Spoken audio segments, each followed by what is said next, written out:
What happens when experienced truckers face the unexplainable on Alaska's deadliest highways?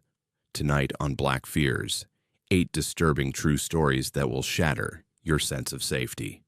From phantom hitchhikers to time loops, creatures in blizzards to serial killers posing as cops, these tales span decades of terror. Names and details have been altered for privacy, but these events are real. Drop your location and current time in the comments below. If these stories don't terrify you, hit subscribe and turn on notifications. Let's begin. My name is Oscar, and I've been an Alaskan truck driver for over 2 decades. There's nothing quite like hauling freight up the Dalton Highway in October. That stretch of lonely, frostbitten road where the darkness swallows your headlights and the air bites through even Arctic-grade gear always keeps you alert. I was driving northbound with a trailer full of fuel tanks, tired after a long shift, but determined to get to Deadhorse before morning. That night, just past mile 175, I saw someone standing on the shoulder. My headlights revealed a young woman in a thick parka, her arm raised for help. I almost chalked her up to exhaustion or a mirage, but as I drew closer, I could no longer pretend she wasn't real. The Dalton wasn't a place for hitchhikers, especially in the dead of night, unless something was very, very wrong. I pulled over, not entirely sure why, and left the engine running. She stepped closer, boots crunching on the snow, and every instinct told me to keep my doors locked. But her eyes, lost and worn, made me unlock the passenger side. Cold spilled into the cab with her. She slid onto the seat, silent except for the sound of her wet gloves against the upholstery. The windshield was foggy except for her side, where her breath didn't show in the air at all. The smell in the truck shifted too. The chemical warmth of diesel was overpowered by a metallic tinge and something faintly sweet, almost like old flowers left in the cold too long. I asked her, "Where are you headed?" She answered, "I need to get home before the weather gets worse." Her voice was hollow, distracted, and she didn't offer a name. The radio started to hiss with static, drowning out the country music I'd been playing to stay awake. I glanced at her. Her parka was torn over her left shoulder, and her hair was so damp it left water pooling on the seat. Though the heater blasted on high, she didn't shiver. Unsettled, I tried conversation, but she only gave clipped directions. Nothing specific, nothing helpful. Past the big curve, she murmured, "Near the trees." I felt sweat sticking my shirt to my back, even though the temperature had to be near 0. Occasionally, she'd mutter things under her breath, sentences that didn't make sense.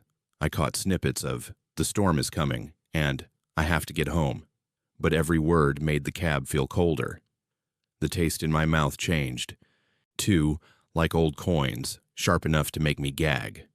After about 15 minutes, I realized the interior light had slowly dimmed until both of us sat in a shadow you shouldn't have inside a truck. Nervous, I reached for my coffee, offering her a thermos cap. When I looked up, the passenger seat was empty. Only the outline of her body, soaking wet, was left on the faded cushion. Drops continued to fall from the fabric to the rubber mats, collecting in a small, dark puddle that glistened with traces of mud and something like rusty water. The air in the cab was colder than outside, if that was possible. My hands were shaking so badly it took 2 tries to shift the gears. Sweat and goosebumps battled all along my arms as I stared across the icy emptiness, unable to remember the last time I'd felt truly warm. I drove on. Nothing else I could do. The radio flickered back to life, static gone, and played a half-familiar tune about leaving someone behind on the road. Not long after, I reached a truck stop. Its light buzzed with insects that shouldn't have been alive in that cold. I found a corner booth and nursed a burnt cup of black coffee, trying to calm down.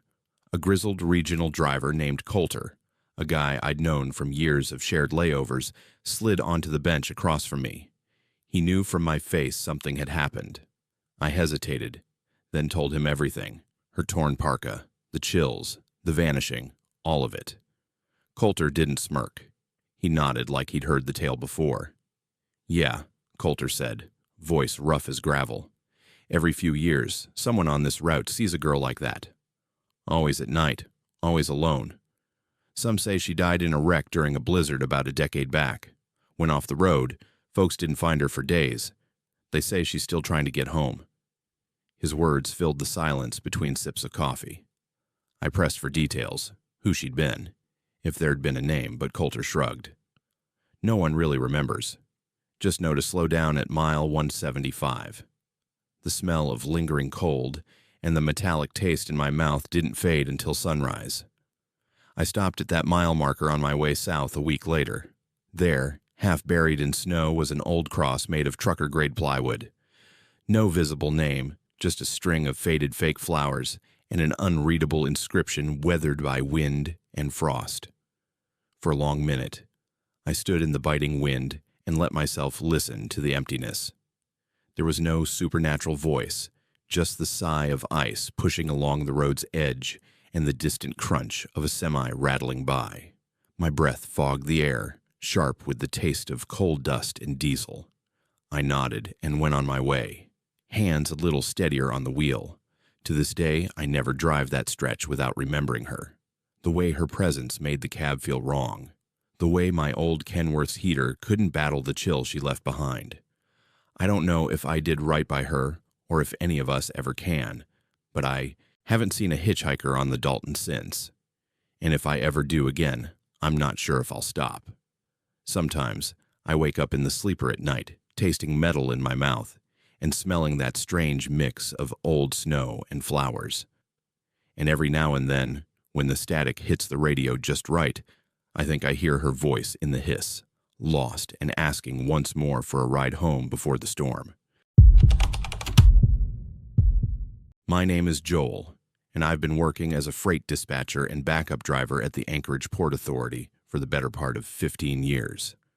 I've handled every kind of shipment you can imagine. Medical supplies, construction equipment, frozen food, you name it. I've dealt with theft, paperwork nightmares, delayed shipments, and drivers who vanished with entire loads. But nothing, and I mean absolutely nothing, prepared me for what happened on March 19th, 2015. That was the night I learned that some things can't be explained by theft, human error, or even the most elaborate insurance fraud. That was the night reality itself seemed to crack open, and I got a glimpse of something on the other side that still haunts me when I try to sleep. The evening started normally enough. I was closing up Warehouse 7, a massive corrugated steel structure that housed high-value electronics waiting for transport to rural communities across Alaska. The shipment I was securing consisted of laptops, tablets, communication devices, and satellite equipment worth close to $2 million. Everything was cataloged, barcoded, and checked 3 times by 2 different people. I personally watched as the last pallet got loaded into a 48-foot trailer. Then I sealed it with numbered security tags, the kind that crack and show tampering if anyone even breathes on them wrong. I ran my hand along the door's edge, checking for gaps, feeling the cold metal under my palm. The locks clicked into place with that satisfying mechanical certainty that meant the job was done right. The security system in that warehouse was state-of-the-art. 16 cameras covering every angle, motion sensors on all doors, pressure plates under the trailer wheels that would trigger alarms if the vehicle moved even an inch. I reviewed the camera feeds one last time on the monitor in my office, watching the grainy footage of the sealed trailer sitting exactly where it should be. My supervisor had already left for the night, and the next shift wouldn't arrive until 6 in the morning. I decided to grab a quick nap in my truck, parked right beside the warehouse entrance. I set my phone alarm for 20 minutes, figuring a power nap would keep me sharp for the drive home. I remember closing my eyes and feeling the exhaustion wash over me. Then something changed. The air in my cab suddenly tasted wrong, metallic, sharp, like licking a battery terminal. My tongue went numb, and there was this pressure in my ears, the kind you feel right before a thunderstorm breaks. I jerked awake, disoriented, and checked my phone. 23 minutes had passed. The warehouse lights were still on, casting that sickly yellow glow across the parking lot. Nothing looked different, but my skin was crawling, every hair on my arm standing at attention. There was a smell, too. Ozone, like after lightning strikes close by, mixed with something chemical I couldn't identify. I got out of my truck and walked, and toward the warehouse, my boots crunching on gravel that suddenly seemed too loud in the silence. The door was locked, exactly as I'd left it. The alarm panel showed green lights across the board. No breaches, no alerts, nothing out of the ordinary. But my hands were shaking as I punched in the code and stepped inside. The fluorescent lights hummed overhead, that constant buzz that normally fades into background noise but now felt oppressive, almost alive. I walked past rows of shelving, my shadow stretching long and distorted across the concrete floor until I reached the trailer. The seals were intact. I checked them twice, running my fingers over the plastic tags looking for any sign of tampering. Nothing. The locks were still engaged, the heavy-duty padlocks showing no scratches, no tool marks, no indication anyone had touched them. I climbed up and yanked the door handle anyway, testing it. Locked solid. But that metallic taste in my mouth was getting stronger, and my left hand started tingling, pins and needles spreading from my fingertips up to my wrist. Something was wrong. I could feel it in my bones, in the way the air felt thick and resistant, like wading through invisible water. I unlocked everything. The seals cracked with their designed brittleness. The padlocks clicked open, and I swung the heavy doors wide. The interior lights of the warehouse spilled into the trailer, illuminating absolutely nothing. Empty. Completely, impossibly empty.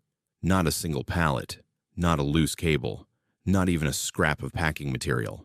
Just bare metal walls and a floor that showed dust patterns, undisturbed dust patterns, that proved nothing had been moved, dragged, or shifted. The trailer looked like it had never been loaded in the first place. My breath came in short, sharp gasps, and I tasted copper now, strong enough to make me spit onto the floor. I ran back to my office, nearly tripping over my own feet, and pulled up the security footage. My hands fumbled with the keyboard, as I rewound to when I'd started my nap. The timestamp showed 11:47 p.m. when I climbed into my truck. The cameras captured me sitting there, head back against the seat, completely still. The trailer sat in frame, motionless. No vehicles approached, no doors opened, no figures appeared. At 12:10 a.m., I jerked awake in the footage. I could see myself bolt upright through the truck's windshield. Between those two timestamps, absolutely nothing happened. The trailer never moved. No one came or went. The warehouse door stayed closed. Yet somehow, $2 million of cargo had vanished from a sealed, locked, monitored trailer without a single frame of video showing anything unusual. I called my supervisor at 12:47 a.m., waking him from sleep. He thought I was pranking him until I sent photos of the empty trailer. He arrived within 30 minutes, face pale and confused, followed by building security and eventually police. They reviewed everything: footage, seals, locks, alarm, logs. The investigators brought in specialists who checked for underground tunnels, examined the trailer for false walls or hidden compartments, interviewed every employee who'd had access. Nothing. No explanation. The insurance company launched their own investigation, convinced it was fraud. I took 3 polygraph tests over the next month. Passed all of them. They found nothing wrong with the security system, no gaps in coverage, no corrupted files. The cargo had simply ceased to exist. The investigators couldn't accept the impossible, so they kept circling back to me. Weeks of interrogation, accusations masked as questions, endless reviews of the same footage showing the same nothing. But I noticed things they didn't. My watch, an old mechanical one my father gave me, started running slow, exactly 11 minutes slow, every single day, no matter how many times I reset it. That tingling in my left hand never fully went away. Certain fluorescent lights now give me headaches, and sometimes when I'm near large metal objects, I see these brief flashes in my peripheral vision, geometric patterns, shapes that shouldn't exist in 3 dimensions, gone before I can focus on them. The warehouse was demolished in 2017. They said it was scheduled demolition, part of a port expansion project, but I heard from a former co-worker that the construction crews kept reporting problems. Tools would disappear and reappear in wrong locations. Measurements wouldn't match up. Walls that should be parallel weren't. Rooms that measured different sizes depending on who held the tape measure. Workers complained of nausea, disorientation, the same metallic taste I'd experienced. The demolition took 3 months longer than planned, and the company building the replacement structure went bankrupt before completing the foundation. The lot sits empty now, just cracked concrete and chain link fence. I quit driving after that. Took a desk job processing invoices, something with no physical cargo, no trailers, nothing I could watch disappear. But I can't shake the feeling that something fundamental broke that night. Some rule of reality that normally holds everything in place. I dream about that trailer sometimes, standing in the open doorway, staring into the empty space, and seeing something move in the shadows at the far end. Not a person or an animal, but movement itself, like the darkness is breathing. I wake up tasting metal and checking my watch, which is always 11 minutes slow. The official record says the cargo was stolen, that somehow I was involved or asleep long enough for professionals to execute a perfect heist. The case is technically still open, filed away in some database as unsolved theft. But I know what I experienced. I know that for 23 minutes something happened that security cameras couldn't record and physics couldn't explain. I know that cargo didn't go anywhere a truck could reach. And I know that sometimes, late at night, when the port is quiet and the lights hum with that same oppressive frequency, other workers report similar things. Shipments that arrive lighter than their manifests without showing signs of opening. Tools that phase through solid surfaces. Spaces that feel bigger or smaller than their dimensions allow. I still drive past the old warehouse site sometimes, even though it's out of my way. Just cracked pavement now, weeds pushing through the gaps, no evidence that Warehouse 7 ever existed. But I can still smell that ozone tang in the air when the wind shifts right, and my left hand tingles whenever I get within 50 feet of the fence. Part of me wants answers. Wants to know what took that cargo, where it went, what those geometric patterns in my vision mean. But a bigger part of me knows that some answers come with a price too high to pay. That night taught me there are gaps in reality, places where the rules we depend on simply don't apply. And once you've seen through one of those gaps, you can never quite trust the world to stay solid beneath your feet again. So here's my question for anyone reading this.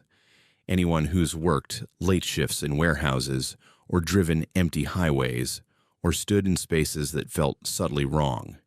Have you ever experienced something that broke the rules? Something that happened but couldn't have happened, that left you tasting metal and questioning whether reality is as stable as we pretend it is? Drop your story in the comments, because I need to know I'm not the only one who's felt the world crack open, even just for a moment. My name is Coulter, and survival means knowing when to trust your instincts and when to ignore what makes your spine prickle. February's whiteouts on the Talk Cutoff have a reputation in the freight circles. Drivers tell stories at truck stops of rigs vanishing into swirling oblivion, odd footprints, and shadows that seem to follow just behind the beam of your headlights. I'd always brushed off the stories, treating them like campfire fuel for newcomers. For years, I ran the route as an owner-operator, taking pride in not spooking easily. That changed in 2007 with a night I haven't managed to explain away, no matter how much time passes, and it's something that has clawed at the edges of my sleep ever since. I'd made 2 drops that day and was hauling a partly loaded trailer back toward Glenallen, cutting through a low-slung forest blurred with frost and fog. The storm warnings were all over the radio, but I figured, with the chains fitted tight and the experience I had, I could beat it up the highway. The first indication that this wouldn't be an ordinary ride began as a smell, Mold, rot, and wet fur wafted in through the vent, sharp enough that I rolled the window up and cranked the defrost. The taste in the back of my throat turned gritty, like pine and dust, and I kept feeling something brush the edge of my tongue, unfamiliar and bitter. I flicked the CB for weather updates. Static. Then a voice whispering my name just outside normal range. That's when my skin crawled right up under my jaw. Visibility went from poor to can't see your own hood in less than a mile. The snow outside was so dense it seemed to snuff out all reflected light, the world reduced to a cone of pale glare before my bumper. My heart thumped, and my hands gripped the steering wheel until the veins popped. I slowed, rolled into a remote pullout marked by a battered sign coated with ice, and idled for a while hoping it would break. I could hear my own breath, shallow and raspy. The truck felt like a lifeboat drifting in an endless ocean of white, but it didn't feel lonely. Something about the silence felt wrong, unnatural, as if the fog were sucking up sound. Then came the scratching. It was methodical, too heavy for wind or branches, moving from the far end of the trailer along the wall toward the cab. The impact shivered through the metal. Icy sweat burst across my forehead, mingling with the bitter air, and I felt every hair on my forearm stand up. The sound scraped closer, a rhythmic, deliberate clawing. I could see nothing outside, just whirling flakes. I forced myself to crack the window a few inches. What drifted in wasn't just cold, it was the sharp stench of cold, wet fur and spoiled meat. Something brushed my arm, and I recoiled, feeling a phantom tickle that lingered on my skin. It circled the truck for what must have been 10 minutes, invisible except for a single, fleeting glimpse. Through the snow, two eyes glimmered pale yellow at headlight height, swaying side to side, too far apart to belong to any moose, too high to be a wolf. They vanished. Then a huge, hunched silhouette darted behind the trailer, wrong and half seen through the storm. I tasted copper as I bit down out of habit. Every muscle wanted to run. Then the scratching reached my door, accompanied by claws screeching along the sheet metal, gouging grooves deep enough I could hear the steel warping. I leaned into the horn, long, insistent, and the thing shrieked in response, not human, not quite animal. A shrill note that made my teeth ache and filled the cab with the sickly smell of hot rubber and singed hair. All the while, my tongue kept tasting something bitter and metallic with each breath. I forced myself into gear, tires spinning on the slick rollout, trailer rocking so hard I thought the hitch pins might snap. For several miles, I saw fleeting shapes flicker across my mirrors, hunched bodies moving just outside the arc of glass. But every time I looked straight, nothing was there. When I finally reached a truck stop, the one with red neon letters, whose name I never bothered remembering, I checked out the trailer. By then, my hands hurt from gripping the wheel, and my legs shuddered every time I tried to leave rubber over the threshold. I found 3 parallel claw marks gouged deep into the reinforced steel of the driver's side door, each mark nearly as wide as 2 fingers side by side. No natural animal in Alaska, even bear, is supposed to leave tracks like that, not at that angle, and certainly not during a blizzard. The mechanic on call, Brody, a young tech still green to the business, ran one finger over the cuts, eyes wide. He muttered, "Never seen anything like that," before stepping away, even though the icy wind cut through our coats. Nobody else had experienced what I had on the talk cutoff that week. There were no other reports, no wildlife sightings, no signs of wandering grizzlies. I kept feeling touches on my arms and the back of my neck for days, and every hot meal I tried tasted faintly of mud and copper. My sleep turned jumpy, and each time wind buffeted the walls of my apartment, I'd find myself hearing that rhythmic clawing echo back. For months afterward, I skipped that stretch of road, taking a longer way, even if it meant worse mileage and burnt hours. People ask me what I think it was. I don't know. Something old, something comfortable with the dark, something that smells like rot and tastes like blood, a thing that can move through storms most beings avoid. I get why other drivers invent stories about blizzards and ghosts. Sometimes you need an outlet for the dread that sticks even after the engine cuts out. But I know the difference between fear and whatever crawled along my skin that night.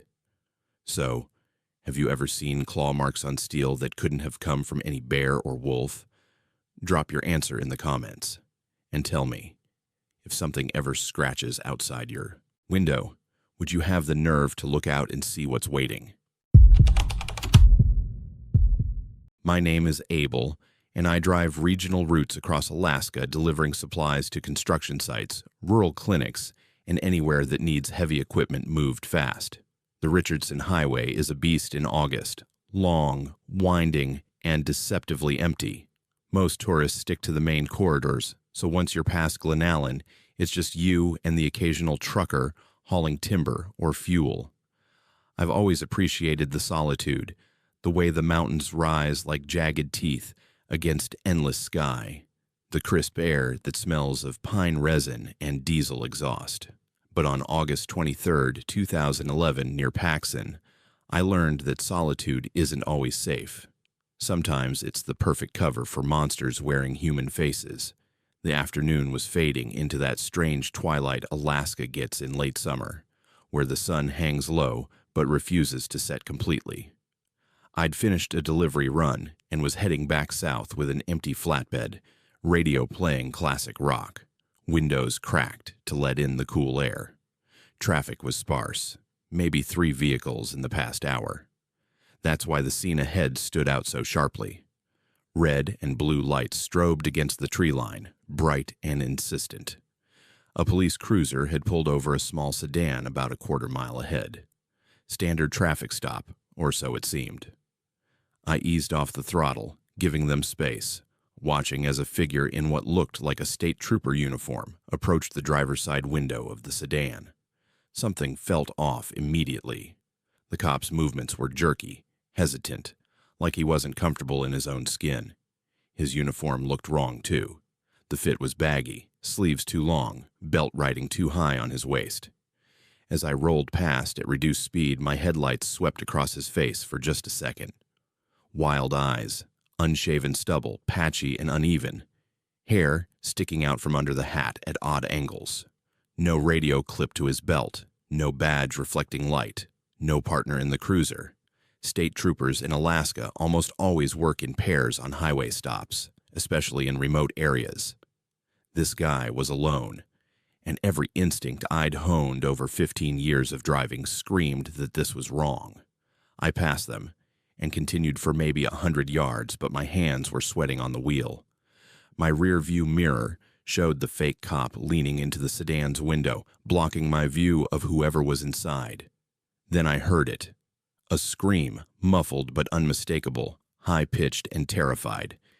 It cut through the rumble of my engine and the music on the radio like a knife.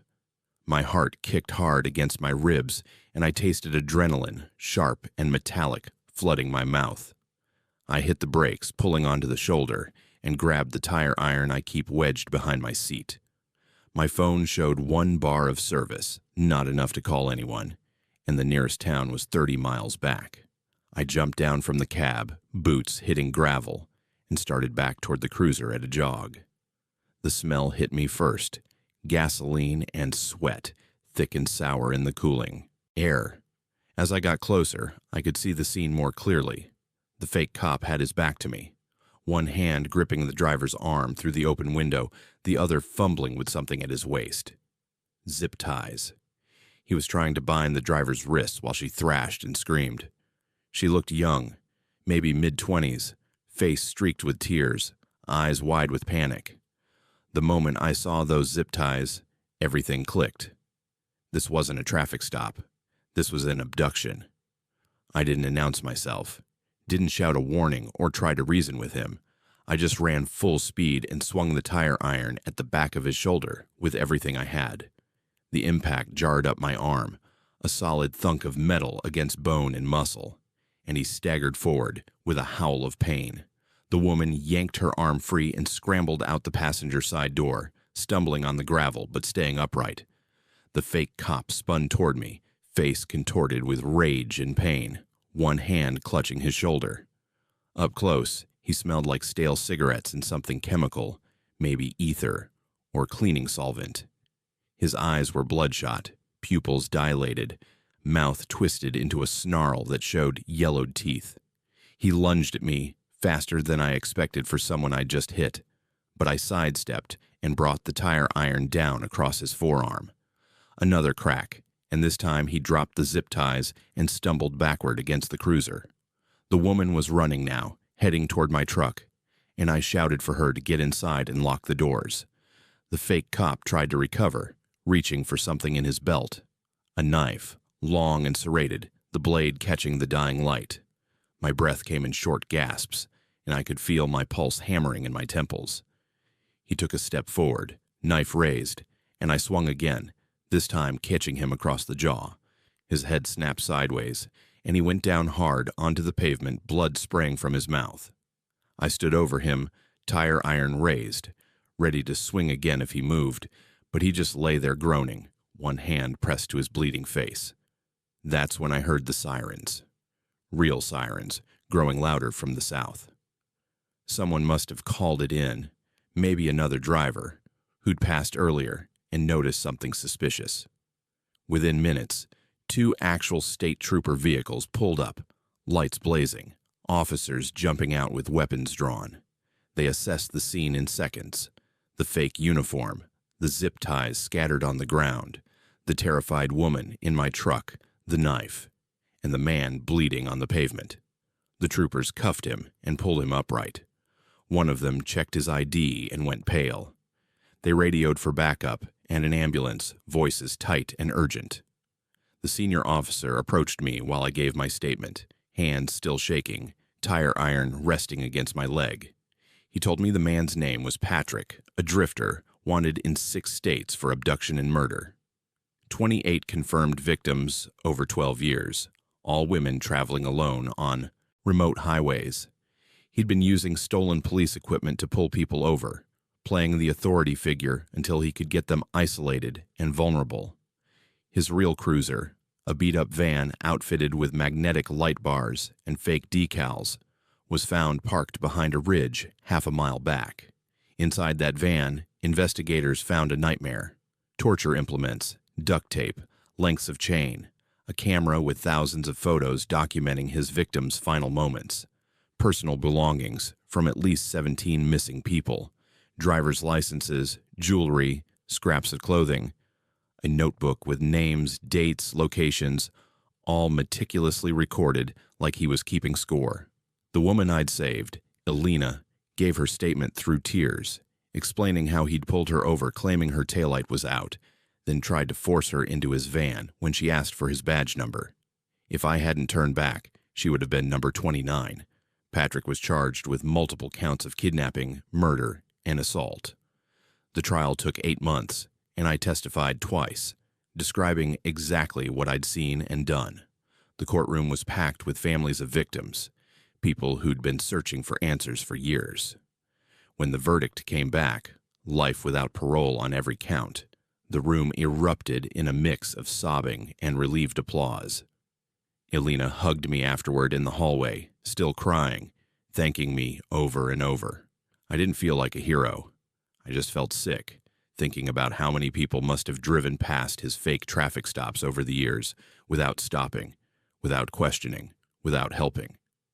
I still drive the Richardson Highway, but I can't pass that spot near Paxson without slowing down, without remembering the taste of fear and adrenaline, the sound of Elena's scream, the weight of the tire iron in my hand. Sometimes late at night, when the roads are empty, I see flashing lights in my mirror, and my whole body tenses until I confirm it's a real patrol car.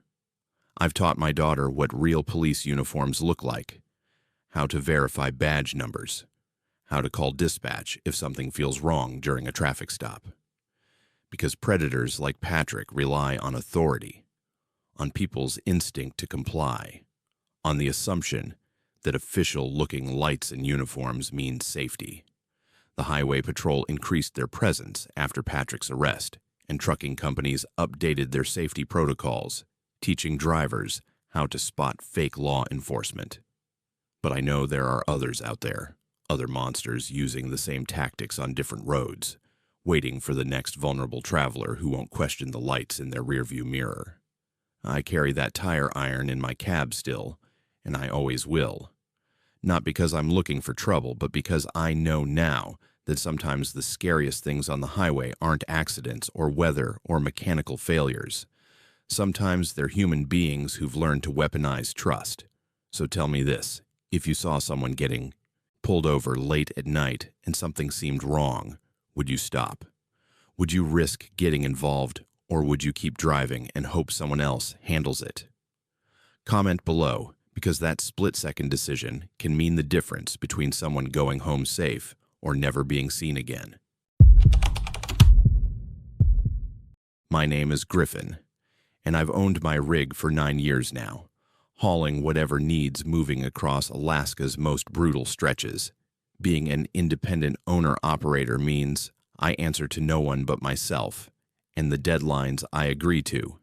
It also means when things go sideways, there's no company backup, no dispatcher sending help, just you and whatever survival instincts you've sharpened over years of close calls. February 2007 tested every one of those instincts when I pulled into a remote turnout off the top cutoff during a whiteout that made the world disappear. What found me in that storm wasn't weather, wasn't wildlife I recognized, and wasn't something any manual or training program prepared me for. The day started clean enough. I'd loaded up in talk with construction materials destined for a mining operation near Chicken. Nothing unusual about the cargo or route. Weather reports mentioned snow, but nothing catastrophic. And I'd driven through worse. The first flakes hit my windshield around noon, light and lazy, almost pretty against the gray sky. By 2 o'clock, visibility had dropped to maybe 50 yards. By 3, I couldn't see my own hood ornament. The world turned into a wall of white static, every direction identical, sound muffled until even my engine seemed distant and weak. I slowed to a crawl, following the vague, dark strip I hoped was still the road, until even that disappeared. The pullout appeared suddenly, a gap in the trees marked by a tilted sign I couldn't read through the snow. I eased the rig in, set the brake, and killed the headlights to save the battery. The silence that followed felt wrong immediately. Snow this heavy should have sound, wind howling, ice crystals hissing against metal. But instead there was just muffled nothing, like being wrapped in cotton. Then came the smell. Rot, thick and organic, mixed with wet pine and something sharper underneath, almost like ammonia. It seeped through the cab's ventilation, strong enough to make my eyes water and my throat tighten. I cranked the heat higher and settled in to wait out the storm, figuring an hour or two would clear enough visibility to continue. That's when the scratching started. It began at the far rear corner of the trailer, a rhythmic sound, scrape, pause, like something dragging claws deliberately across metal. My first thought was branches blown against the side, but the sound was too controlled, too purposeful. It moved forward along the trailer wall, each scrape distinct and heavy, the kind of pressure that leaves marks. My pulse kicked up, and sweat broke across my forehead despite the cold outside. Whatever was making that noise was big enough and strong enough to rock 40,000 pounds of cargo. The scratching reached the gap between trailer and cab, paused for maybe 10 seconds, then continued on to the driver's side. I grabbed my flashlight and spotlight, hands shaking enough that I dropped the light twice before getting a grip on it. The smell intensified, rot and wet fur now overwhelming, coating the back of my tongue with a taste like spoiled meat and mold. My breath came faster, shallower, and I could feel my heart slamming against my ribs hard enough to hurt. The scratching moved past my door, claws screeching on paint and steel with a sound that made my teeth ache. Then whatever it was circled back toward the rear again. I forced myself to crack the window an inch, needing to see, needing to know what I was dealing with. Snow rushed in along with cold that burned my lungs and made my eyes stream. I aimed the spotlight out into the whiteout. the beam cutting maybe 15 feet before dissolving into swirling flakes. For just a moment, the snow parted enough to reveal a shape. Massive, hunched, moving on two legs, but with proportions completely wrong. Arms too long, shoulders too wide, head oddly small and angled forward. Two eyes reflected my light, pale yellow and set too far apart, hovering at least 7 feet off the ground. Then the shape vanished back into the storm, as if the snow swallowed it whole. The scratching stopped. Total silence pressed in from all sides, and that somehow felt worse than the noise. I could hear my own breathing, ragged and panicked, and the creak of the cab's frame settling. Then something hit the trailer. Not a scrape or scratch, but a full-body impact that rocked the entire rig sideways on its suspension. I bit my tongue hard enough to taste copper, and my hands locked on the steering wheel like it was the only solid thing left in the universe. Another impact, harder, and this time I heard metal groan under stress. Whatever was out there was throwing its weight against my trailer like a battering ram. I leaned on the horn, holding it down, flooding the storm with noise. The sound was massive, painful even inside the cab, and for a few seconds I thought it might work, might scare whatever it was away. Instead, the thing shrieked back.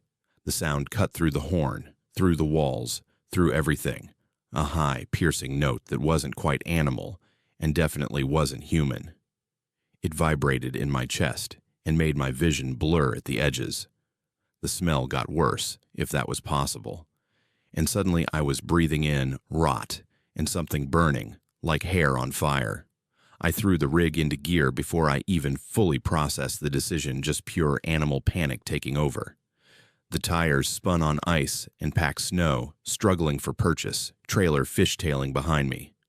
I couldn't see the road, couldn't see anything except white, but staying still meant whatever that thing was could keep attacking.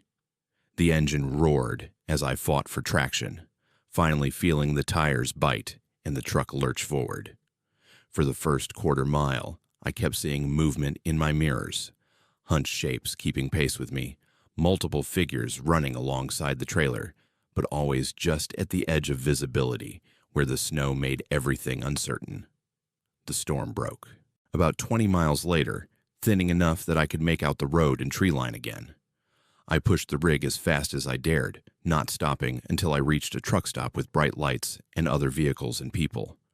My legs barely held me when I climbed down to inspect the damage. The driver's side of the trailer showed 3 parallel gouges, each about 18 inches long and deep enough to expose bare metal beneath the paint. They ran in sets, clearly claw marks, spaced too wide apart to match any bear or moose. The marks started at shoulder height and dragged downward, with enough force to peel steel like it was aluminum foil.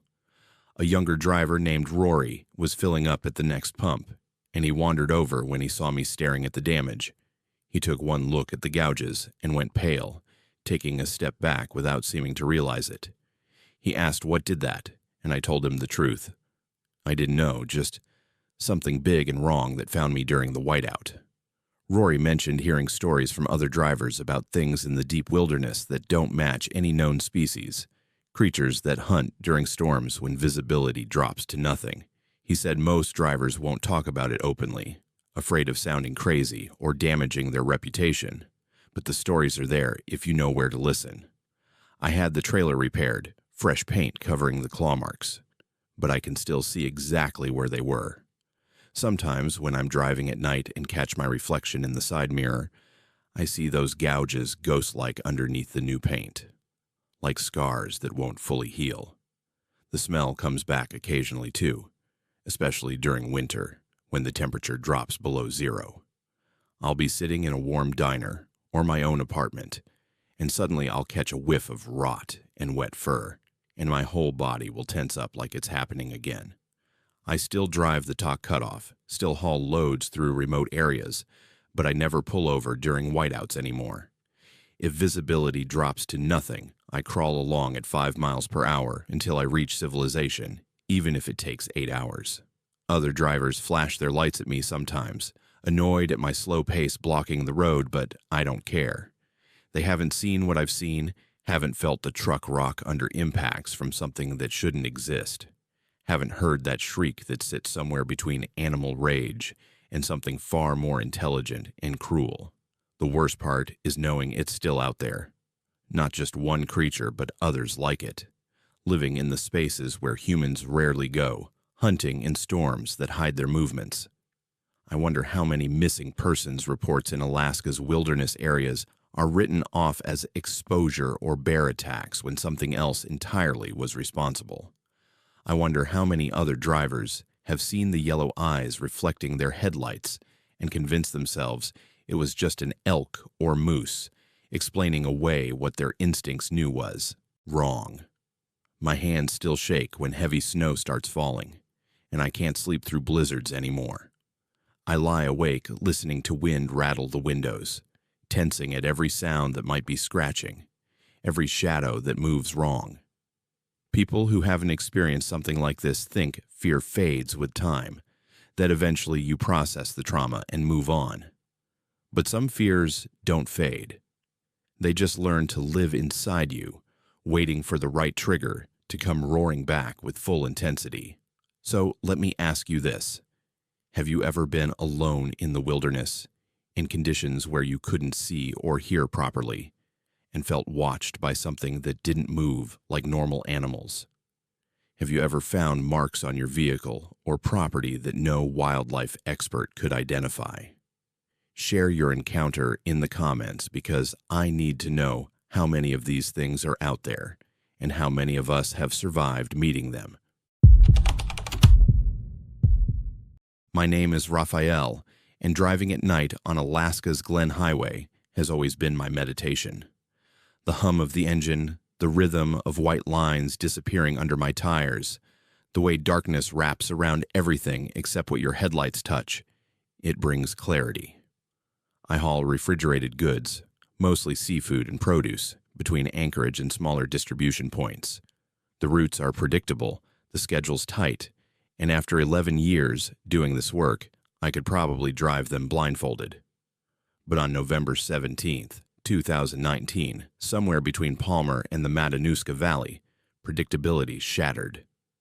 Time itself broke apart, and I became trapped in something I still don't understand, something that makes me question whether I ever really escaped at all. It started around 3:47 a.m. I know the exact time because I checked my dashboard clock after passing a billboard advertising a motel chain. The advertisement showed a family smiling under blankets, promising comfort and rest. I remember thinking how artificial it looked, those perfect teeth and staged happiness. Then I passed it again. Same billboard, same smiling family, same promise. My clock still read 3:47 a.m. I blinked hard, assuming fatigue was playing tricks, but my coffee was fresh, and I'd slept well before this shift. The highway stretched ahead, empty and straight, lit only by my headlights cutting through darkness. Then I passed the billboard a third time. The clock hadn't moved, still 3:47 a.m. My stomach dropped, and suddenly the air in the cab tasted wrong, burnt rubber mixed with something metallic, like breathing in sparks from grinding metal. I slowed down, watching my speedometer needle hover at 45 miles per hour. The road should have been taking me forward, but somehow I was looping back to the same point. My GPS screen flickered, showing my position jumping erratically, then froze entirely. The radio, which had been playing a late-night talk show, switched to music. A song I recognized started playing, something about highways and leaving home. It played through to the chorus, then started over from the beginning. Same intro, same lyrics, same notes. My hands tightened on the wheel, knuckles going white. I tried speeding up, pushing the rig to 60, then 70. The engine roared. Tires gripped pavement, but the billboard appeared again exactly when my clock hit 3:47 a.m. It was like the road was a treadmill, moving beneath me but going nowhere. The burnt rubber smell intensified until it coated my tongue, making me cough. I cracked the window, hoping fresh air would help, but what rushed in wasn't refreshing. It felt thick, resistant, like pushing through water. The wind carried sounds that shouldn't have been there. Whispers in a voice I almost recognized. My father's voice, rough and gravelly, the way it sounded before he died 6 years ago. He was saying something I couldn't quite make out, syllables that dissolved before forming complete words. Panic clawed up my throat. I grabbed my CB radio, keying the mic. Breaker 109. This is Raphael hauling southbound on the Glen. Anyone copy? Static answered. Then my own voice crackled through the speaker. The exact same words I'd just spoken, but delayed by maybe 5 seconds. I released the mic and waited. Silence. Then my voice again, asking if anyone could hear me, repeating the question I'd asked minutes earlier when this started. The CB was playing back my transmissions in a loop, echoing conversations I was having with myself across fractured time. I slammed on the brakes, bringing the rig to a shuddering stop in the middle of the highway. No other vehicles had appeared during this entire ordeal.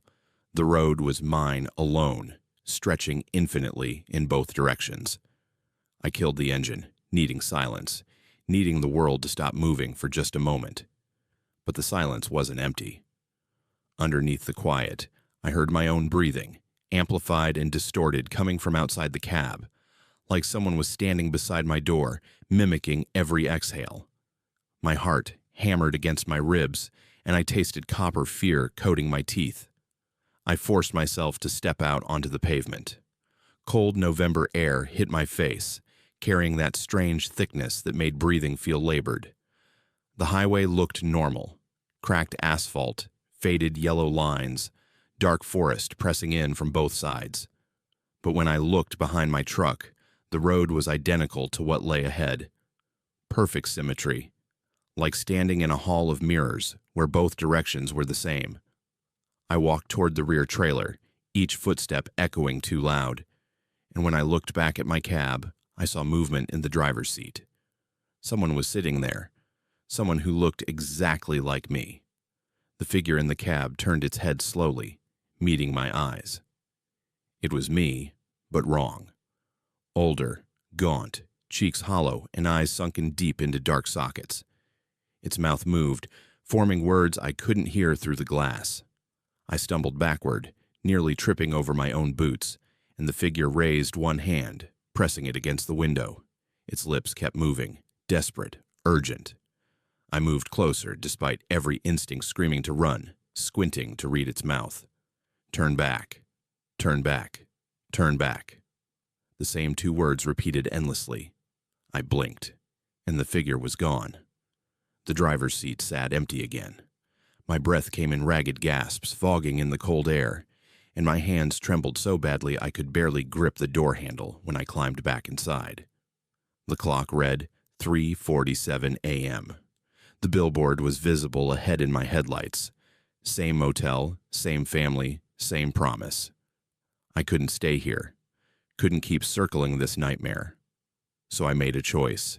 Instead of driving forward or backward, I cranked the wheel hard to the right and drove off the highway entirely, plowing through snow and brush, aiming for the tree line. The truck lurched and bounced over uneven ground, trailers swaying dangerously behind me. Branches scraped along the sides, screeching like fingernails on metal.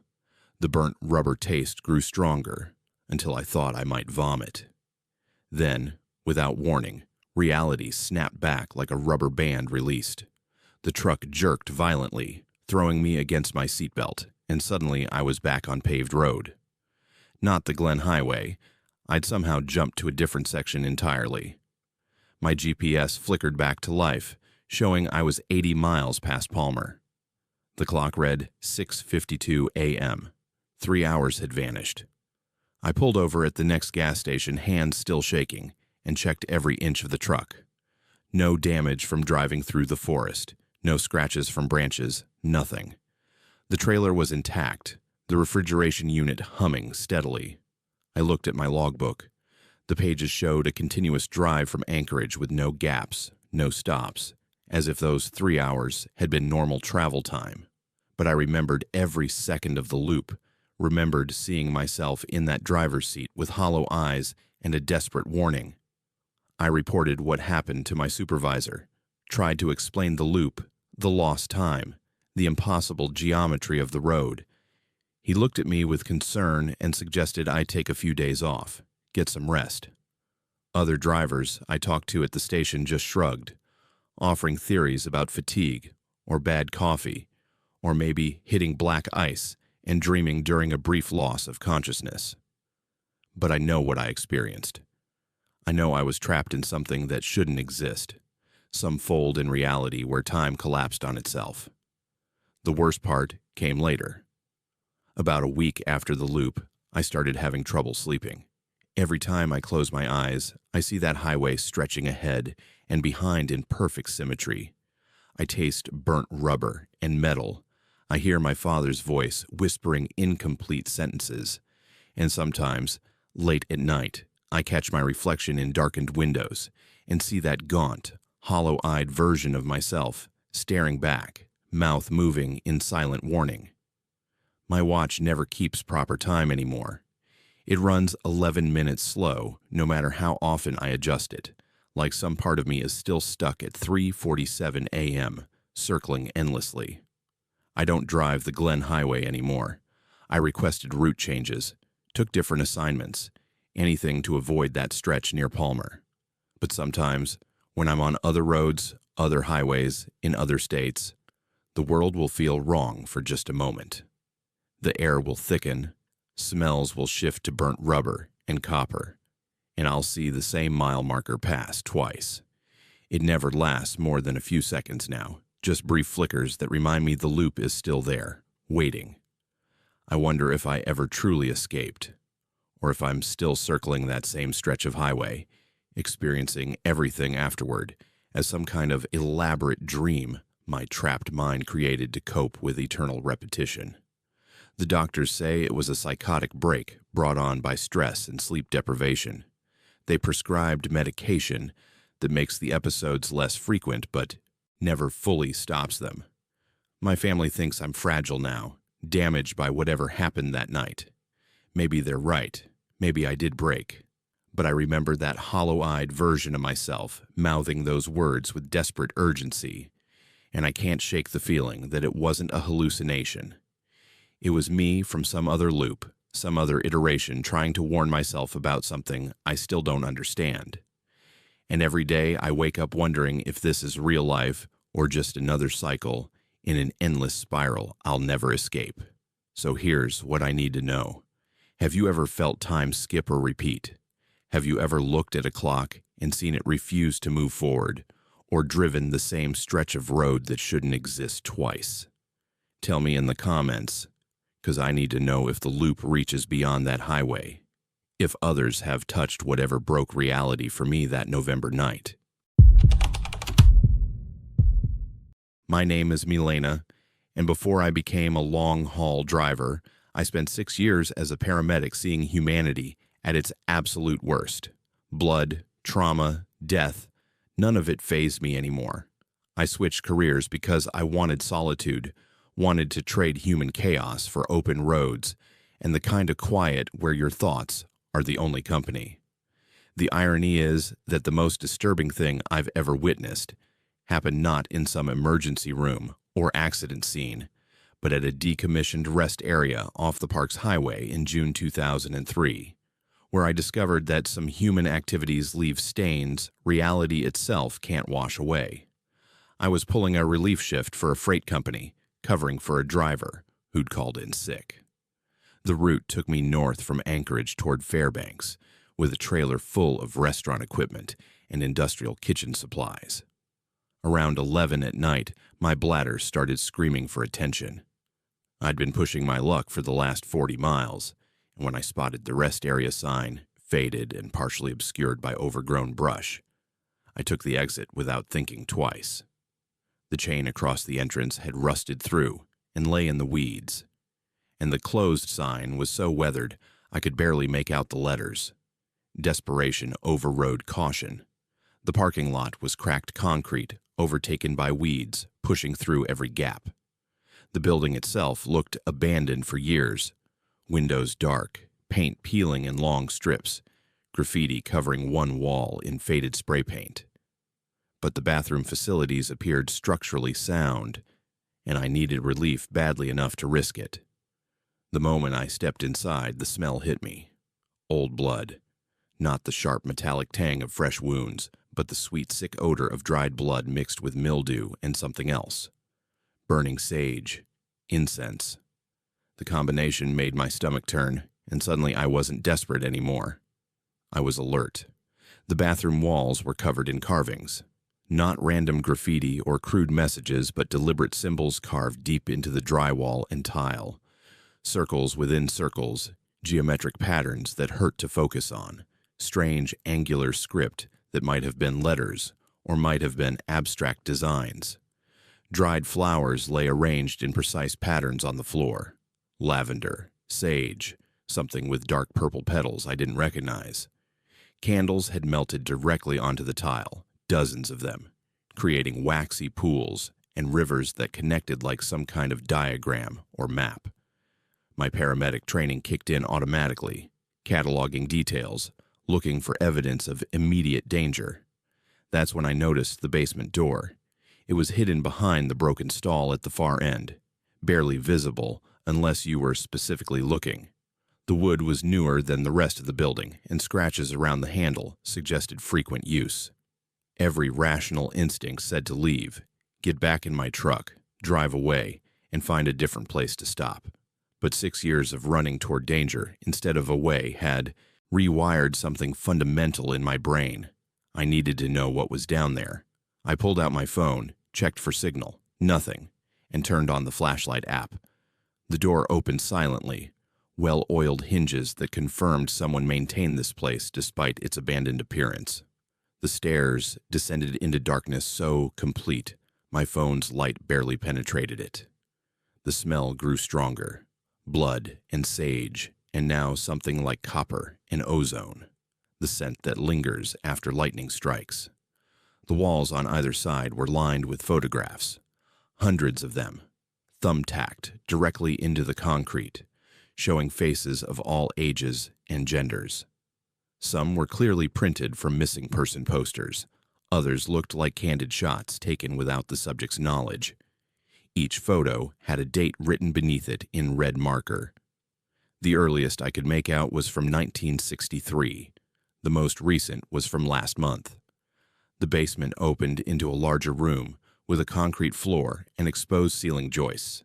In the center stood an altar. There's no other word for it. A wooden table covered with a black cloth, surrounded by more candles, more dried flowers arranged in those precise geometric patterns. On the altar sat a bowl filled with dark liquid that was still warm when I accidentally brushed against it with my hand. The warmth sent a jolt of horror through me because it meant someone had been here recently, possibly within the last hour. Animal bones were arranged around the bowl, small ones, maybe from rabbits or birds, cleaned and positioned with disturbing care. I heard footsteps above me. Multiple people moving across the floor upstairs, their weight making the old boards creak. Then voices, low and rhythmic, chanting in a language I didn't recognize. The sound made my ears ache, syllables that didn't fit together properly, words that seemed to bypass normal hearing and lodge directly in my skull. My hands started shaking, phone light jerking across the walls as I tried to find somewhere to hide. The basement had no other exits, no windows, just the stairs I'd descended. I was trapped. The chanting grew louder, and I pressed myself against the wall behind some shelving units, stacked with more supplies. Rope, duct tape, plastic sheeting, all the materials you'd need for activities no sane person wants to contemplate. Through the gaps in the shelving, I watched as figures descended the stairs, 6 of them, all wearing robes. Actual hooded robes like something from a horror movie, except this was real, happening right now, and I could smell the sage burning in the censers they carried. They moved to the altar, beginning their ritual with practiced coordination that spoke of many previous gatherings. They discovered me within minutes. One of the robed figures tilted her head. I could tell it was a woman by her build, and looked directly at where I hid. She walked over calmly, pulled aside the shelving, and stared down at me with eyes that showed no surprise, no anger, nothing but a disturbing serenity. She smiled and said in perfect, unaccented English, "You were meant to find this." The others gathered around, and none of them showed any concern about being discovered. They just watched me with that same calm acceptance, and somehow that was worse than any threat or violence could have been. I ran, shoved past them, knocked over candles, scattered the altar contents, and sprinted up those stairs faster than I've ever moved in my life. The robed figures didn't chase me. They just stood there, smiling, whispering among themselves in that language that made my head throb. I made it to my truck, hands fumbling so badly with the keys, I dropped them twice before getting the door open. The engine roared to life, and I floored it out of that parking lot, not caring about the trailer swaying dangerously behind me, not stopping until I reached a well-lit gas station with other people and security cameras and the normal world. I reported it to the police, showed them photos I'd managed to take of the basement, the altar, the wall of missing persons. A state trooper named Ethan responded, taking my statement with professional courtesy that barely masked his skepticism. They sent officers to investigate the next day. According to their report, they found the rest area abandoned and empty. No basement door behind the bathroom stalls, no altar, no photographs, no evidence of recent activity. The building's structure didn't even allow for a basement. The foundation was solid concrete poured directly on bedrock. The official conclusion was that I'd experienced some kind of stress-induced hallucination, possibly carbon monoxide exposure from my truck's exhaust system. But I have the photos on my phone. The state troopers saw them, documented them, and couldn't explain them. The faces in those photographs match missing persons cases spanning 40 years. Local historians I contacted confirmed rumors about the rest area, whispers about disappearances, about groups practicing old traditions brought from Europe and Russia, about beliefs that predate Christianity by thousands of years. They call themselves different names, but the core is always the same. People who believe certain sacrifices and rituals can grant power, influence, control over forces the modern world denies exist. The rest area was demolished 6 months after my report, supposedly as part of a highway maintenance project. But locals I talked to mentioned the construction crews refused to work there after dark, that tools and equipment kept going missing, that surveyors reported measurements that didn't match their instruments. The lot sits empty now, just cracked pavement slowly being reclaimed by vegetation, and the state has no plans to rebuild. Sometimes I drive past it during daylight, and even from the highway I can smell sage burning, can see flowers arranged in patterns that hurt my eyes when I try to focus on them. The worst part is knowing they're still out there, still practicing whatever they were doing in that basement. The woman who found me said I was meant to discover them, like my showing up was part of some larger plan I'll never understand. Sometimes I wonder if finding that place changed something in me, opened some door that should have stayed closed. I have nightmares about the altar, about the bowl with its warm, dark liquid, about the smiling faces of people engaging in activities that laws and morality can't touch because they operate in spaces society pretends don't exist. My question for you is this: have you ever stumbled on a place that felt fundamentally wrong, where you knew terrible things had happened and might still be happening? Have you ever seen evidence of rituals or gatherings in abandoned buildings, places where the normal rules don't seem to apply? Share your experience in the comments, because I need to know how widespread this is, how many of these groups operate in the shadows, and how many of us have accidentally glimpsed the darkness that exists just outside society's carefully maintained boundaries. My name is Jaziel, and I've spent over 30 years behind the wheel of a semi-truck, hauling everything from lumber to fuel across Alaska's most challenging terrain. 3 decades gives you perspective. You've seen landscapes change, highways improve, truck stops come and go. You think you've witnessed every weather pattern, every hazard, every strange coincidence the road can throw at you. But September 2022 proved that even veterans like me can encounter something entirely new, something that defies every rational explanation I've tried to construct in the 2 years since. What happened on that remote stretch near Denali Park Access Road wasn't just strange. It was a glimpse into grief so profound it bent reality around itself.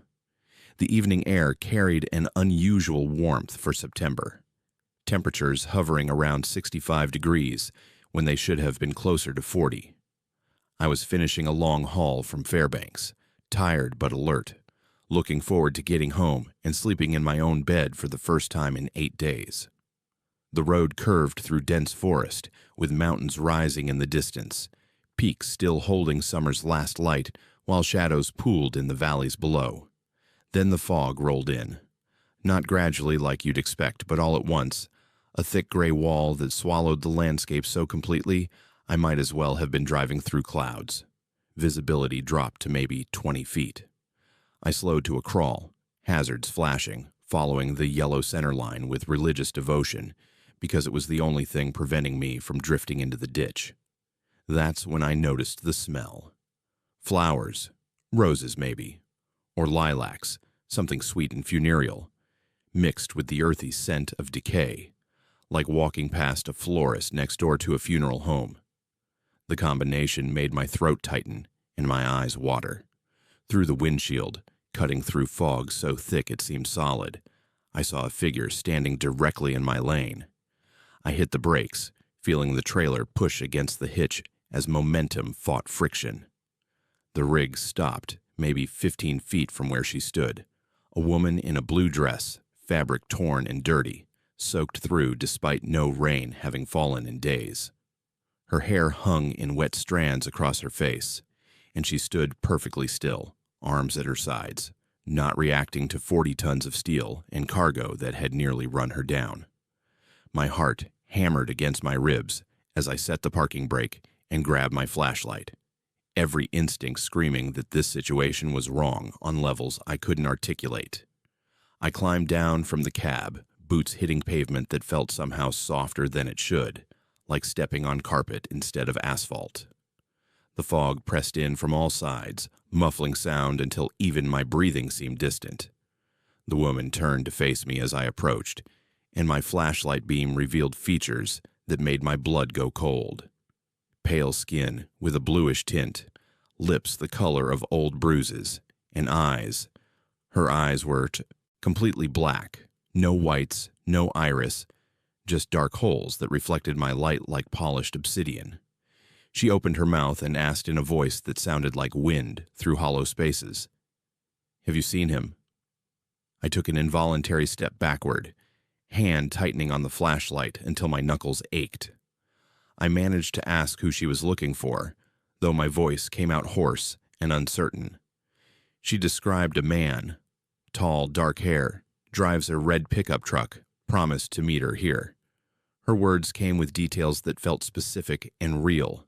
A scar above his left eyebrow from a childhood accident, hands calloused from construction work, a laugh that made everyone around him smile.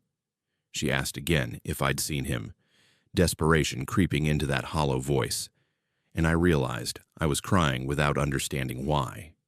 She moved closer, and the temperature dropped.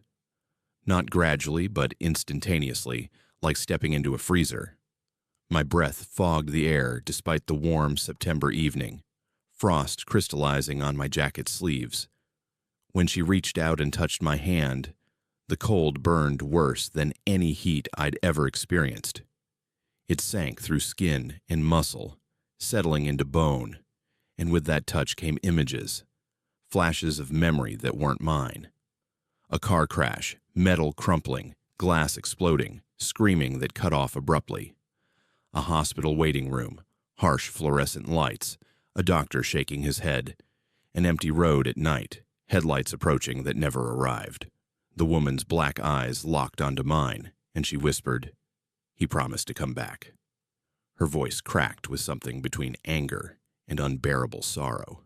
The fog swirled tighter around us, creating walls that blocked out everything beyond our immediate space. My vision blurred, tears streaming down my face as emotions that didn't belong to me flooded through. Love so intense it felt like drowning, followed by loss so profound it hollowed out everything else.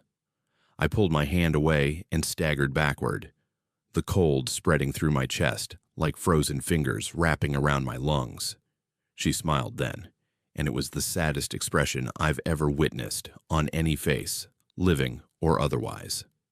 The fog condensed around her until she became translucent, visible but not quite solid, and her voice echoed from multiple directions simultaneously. "You all look like him now." The words made no sense until I understood. She'd been waiting so long, asking so many people, that individual features had blurred together. Every man who stopped became the one she was searching for, the one who'd promised to return and never did. The realization hit me like physical weight. She was trapped in the moment of waiting, unable to move forward, unable to accept what must have happened. I forced myself to speak, asking her name when this had happened. Anything to anchor her to specificity rather than this eternal loop of grief. She tilted her head, confusion crossing those strange features, and for a moment the fog thinned enough that I could see through her completely. Then she was solid again, more substantial, and the confusion shifted to something like anger. She asked why I was lying, why I pretended not to remember, why I'd broken my promise. Her voice rose, overlapping with itself, becoming multiple voices speaking the same words at different pitches. The flowers and decay smell intensified until I gagged on it. I ran, not proud of it, but pure instinct took over, and I sprinted back to my truck with the kind of speed I didn't know I could still manage. The woman's voice followed me, repeating, "He promised, he promised, he promised," in that terrible chorus of overlapping tones. I threw myself into the cab, slammed the door, and hit the gas before even buckling my seatbelt. The tires spun briefly on fog-damp pavement, then caught, and the rig lurched forward.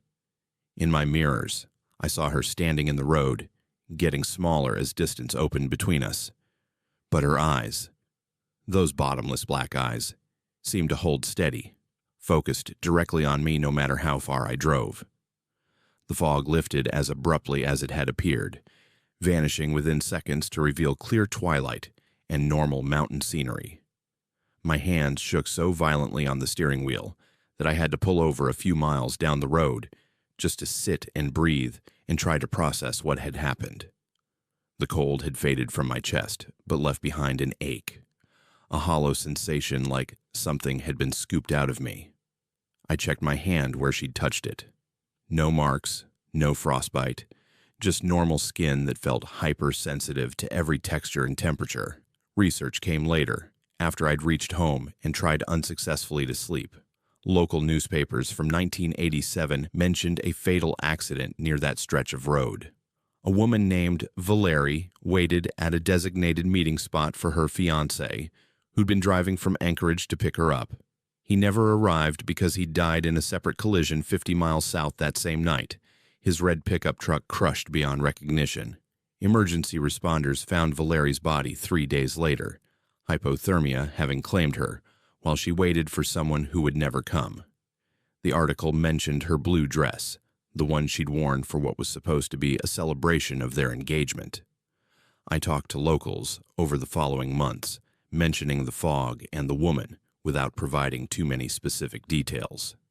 Enough people confirmed similar encounters that I stopped questioning my sanity. She appears every September, always in fog, always asking about him, always wearing that torn blue dress. Some drivers report seeing her by the roadside with her thumb out, hitchhiking. Others find her standing in their headlights, forcing them to stop. The details vary, but the core remains consistent. A woman trapped by love and loss, unable to understand that the person she's waiting for isn't coming, repeating the same questions to strangers who happen through her stretch of haunted highway. I avoid that road now during September, take a longer route even though it adds 2 hours to certain deliveries, even though it makes no logical sense to organize my schedule around a ghost story. But the memory of those black eyes, that cold that burned, and the overwhelming grief that poured through her touch, those things don't fade with time or distance. Sometimes late at night when September fog rolls through my neighborhood, I smell flowers and decay mixed together, and my chest aches with that hollow sensation. I catch myself at windows, looking out into gray nothing, searching for a figure in a blue dress who isn't there but feels present anyway. The worst part isn't the encounter itself, but what it revealed. That love can become a trap, that waiting can stretch into eternity, that grief strong enough can create something that persists beyond death. Valerie isn't at peace. She's stuck in the worst moment of her existence, reliving it endlessly, unable to accept what her heart already knows. Every driver who stops, every person who speaks to her, becomes momentarily transformed into the one she lost. We're all him in her eyes, all breaking the promise, all failing to explain why we never came back like we swore we would. Have you ever encountered someone who seemed caught between worlds, unable to let go of the past?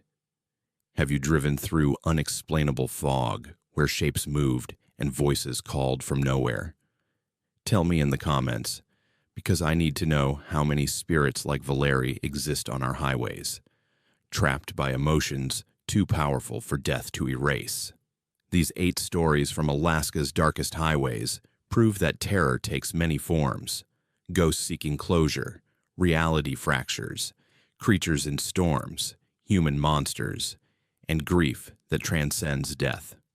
The truckers who survived these encounters carry scars no one else can see. If these tales chilled you, subscribe to Black Fears. Hit that notification bell and join us as we explore more true horror stories from America's most isolated roads. Stay vigilant out there.